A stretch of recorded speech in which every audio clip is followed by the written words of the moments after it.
بسم اللہ الرحمن الرحیم۔ اللہ تعالیٰ کا ارشاد ہے، پس اللہ کو پکارو اس کے لیے اپنی اطاعت کو خالص کرتے ہوئے۔ دعا گہرے اخلاص اور پاکیزہ نیت سے مانگیے اور اس یقین کے ساتھ مانگیے کہ جس خدا سے آپ مانگ رہے ہیں وہ آپ کے حالات کا پورا یقینی علم رکھتا ہے اور آپ پر انتہائی مہربان بھی ہے، اور وہی ہے جو اپنے بندوں کی پکار سنتا اور ان کی دعائیں قبول کرتا ہے۔ سورۃ بقرہ میں ہے، اور اے رسول، جب آپ سے میرے بندے میرے متعلق پوچھیں تو انہیں بتا دیجئے کہ میں ان سے قریب ہوں، پکارنے والا جب مجھے پکارتا ہے تو میں اس کی دعا کو قبول کرتا ہوں، لہٰذا انہیں میری دعوت قبول کرنی چاہیے، مجھ پر ایمان لانا چاہیے تاکہ وہ راہ راست پر چلیں۔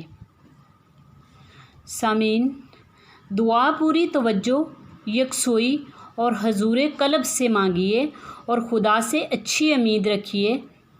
اپنے گناہوں کے انبار پر نگاہ رکھنے کی بجائے خدا کی بے پایا عفو و کرم اور بے حساب جود و سخا پر نظر رکھیے۔ اس شخص کی دعا در حقیقت دعا ہی نہیں جو غافل اور لاپرواہ ہو۔ اس کی زبان سے کچھ الفاظ بے دلی کے ساتھ ادا ہوں اور خدا سے خوشگمان نہ ہو۔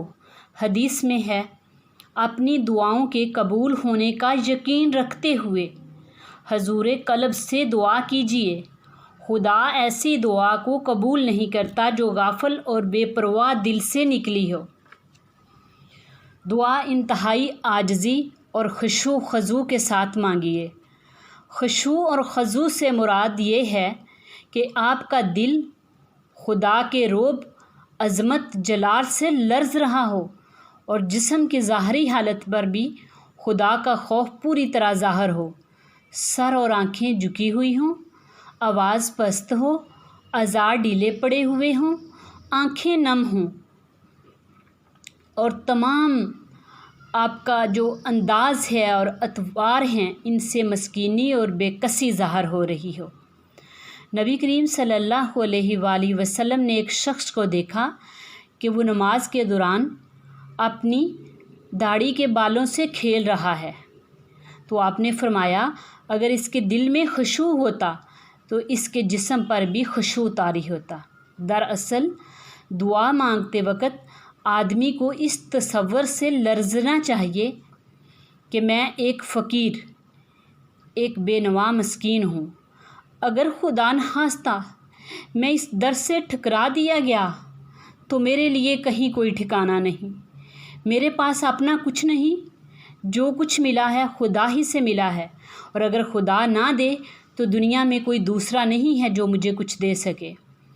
خدا ہی ہر چیز کا وارث ہے، اس کے پاس ہر چیز کا خزانہ ہے، بندہ محض فقیر اور عاجز ہے۔ عبودیت کی شان ہی یہی ہے کہ بندہ اپنے پروردگار کو نہایت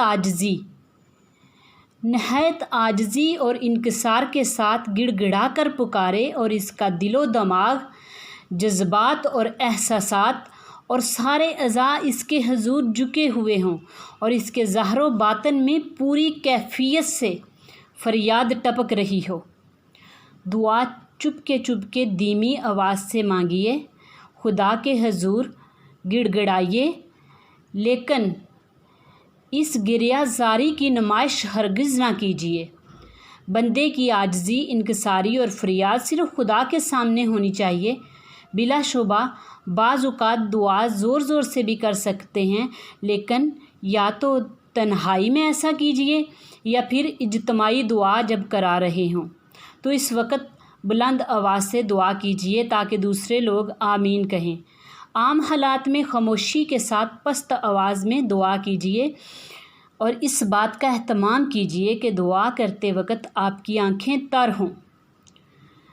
قرآن پاک میں ہے، اور اپنے رب کو دل میں زاری اور خوف کے ساتھ یاد کرو اور زبان سے بھی ہلکی آواز سے صبح و شام یاد کرو اور ان لوگوں میں سے نہ ہو جاؤ جو غفلت میں پڑے ہوئے ہیں۔ دعا کرنے سے پہلے کوئی نیک عمل ضرور کیجیے، مثلاً کچھ صدقہ خیرات کیجیے، کسی بھوکے کو کھانا کھلا دیجیے یا نفل نماز اور روزوں کا اہتمام کیجیے۔ اگر خدا نخواستہ کسی مصیبت میں گرفتار ہو جائیں تو اپنے اعمال کا واسطہ دے کر دعا کیجیے۔ جو آپ نے پورے اخلاص کے ساتھ صرف اللہ کے لیے اعمال کیے ہیں ان اعمال کا واسطہ دیجیے۔ نبی کریم صلی اللہ علیہ وسلم نے ایک بار 3 ایسے اصحاب کا واقعہ سنایا جو ایک اندھیری رات میں ایک غار کے اندر پھنس گئے تھے۔ ان لوگوں نے اپنے مخلصانہ عمل کا واسطہ دے کر خدا سے دعا کی اور خدا نے ان کی مصیبت کو دور فرما دیا۔ نیک مقاصد کے لیے دعا کرنے کے ساتھ ساتھ اپنی زندگی کو خدا کی ہدایت کے مطابق سنوارنے اور سدھارنے کی کوشش کیجیے۔ گناہ اور حرام سے پوری طرح پرہیز کیجیے۔ نبی کریم صلی اللہ علیہ وسلم نے فرمایا، خدا پاکیزہ ہے اور وہ صرف پاکیزہ مال ہی قبول کرتا ہے، اور خدا نے مومنوں کو اس بات کا حکم دیا جس کا اس نے رسولوں کو حکم دیا، اے ایمان والو، جو حلال اور پاکیزہ چیزیں ہم نے تم کو بخشی ہیں وہ کھاؤ۔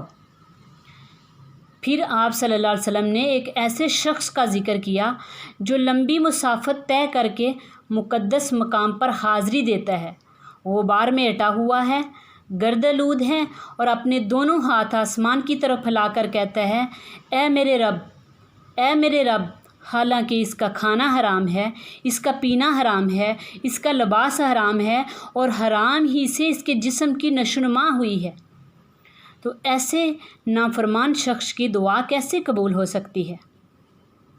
اللہ تعالیٰ سے برابر دعا کرتے رہو۔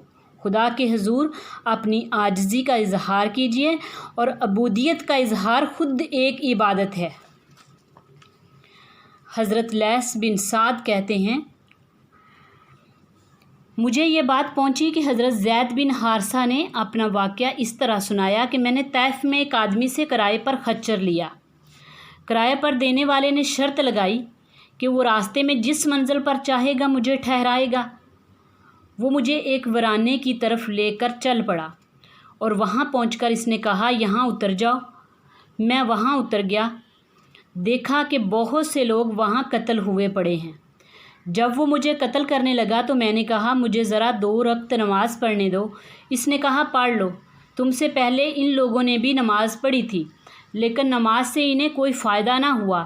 جب میں نماز پڑھ چکا تو وہ مجھے قتل کرنے کے لیے بڑھا، تو میں نے یا ارحم الراحمین اس طرح کا ذکر کرنا، یا ارحم الراحمین کا ذکر کرنا شروع کر دیا۔ تو اس نے ایک آواز سنی کہ اسے قتل نہ کرو۔ وہ ایک دم ڈر گیا اور اس آواز والے کو تلاش کرنے گیا تو اسے کوئی نہ ملا۔ وہ واپس آیا تو میں نے اونچی آواز سے پھر کہا، یا ارحم الراحمین۔ اس طرح 3 مرتبہ ہوا۔ پھر اچانک گھوڑے پر ایک سوار نمودار ہوا، اس کے ہاتھ میں لوہے کا ایک نیزہ تھا، اس نیزے کے سرے سے آگ کا شعلہ نکل رہا تھا۔ اس سوار نے اس کو اس زور سے نیزہ مارا کہ پار ہو کر کمر کی طرف نکل آیا اور وہ مر کر زمین پر گر گیا۔ پھر مجھ سے کہا، جب تم نے پہلی دفعہ پورے خلوص سے دل سے یا ارحم الراحمین کہہ کر پکارا تو میں اس وقت 7ویں آسمان پر تھا۔ جب تو نے دوبارہ پکارا تو میں آسمان دنیا پر تھا۔ جب تو نے تیسری دفعہ کہا یا ارحم الراحمین تو میں تیرے پاس پہنچ گیا۔ اس سے ثابت ہوا کہ ہمیں اللہ تعالیٰ کے پیارے ناموں کا ذکر کر کے دعا مانگنی چاہیے، اور یا ارحم الراحمین یہ تو بہت ہی پیارا وظیفہ ہے۔ انشاءاللہ اس نام کا ذکر کر کے اللہ سے دعا مانگیے۔ حضرت ابو طلحہ فرماتے ہیں کہ ہم لوگ ایک غزوہ میں حضور کے ساتھ تھے، دشمن سے مقابلہ ہوا۔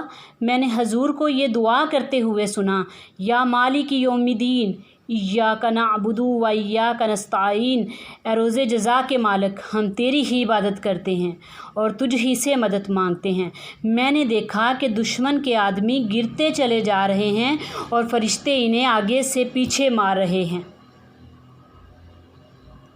اللہ تعالی ہمیں خلوص سے دل، خلوص نیت کے ساتھ دعائیں کرنے کی توفیق عطا فرمائے، آمین یا رب۔